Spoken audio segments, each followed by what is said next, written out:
ભચાઉ તાલુકાના કડોલ ગામે મીઠાના કારખાનામાં 6 લોકોનું ફાયર ટીમ દ્વારા સફળ રેસ્ક્યુ। ભચાઉ તાલુકાના કડોલ ગામમાં મંગળવાર તારીખ 9/9/2025ની રાત્રિ દરમિયાન ભયાનક પરિસ્થિતિ સર્જાઈ હતી। 112 કંટ્રોલ રૂમ પર કોલ મળતા જાણવા મળ્યું હતું કે મીઠાના કારખાનામાં કામ કરતા 10 જેટલા લોકો પાણીના ભરાવામાં ફસાઈ ગયા હતા અને બહાર નીકળી શકતા નહોતા। છેલ્લા 2 દિવસથી વધુ સમયથી એક રૂમના પતરા ઉપર બેઠેલા લોકો જીવ બચાવવા માટે રાહ જોઈ રહ્યા હતા। ઘટનાની ગંભીરતા સમજતા જ ભચાઉ ફાયર ટીમ તાત્કાલિક ઘટના સ્થળે પહોંચી।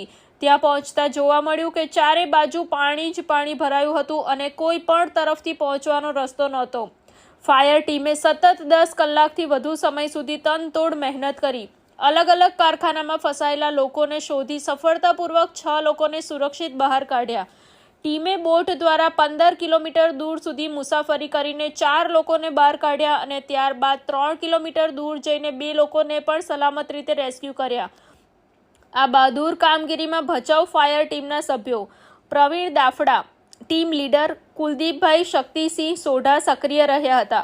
ભચાઉ ફાયર ટીમની ઝડપી કાર્યવાહી અને દ્રઢ સંકલ્પને કારણે મોટા અકસ્માતમાંથી 6 લોકોના જીવ બચી ગયા હતા।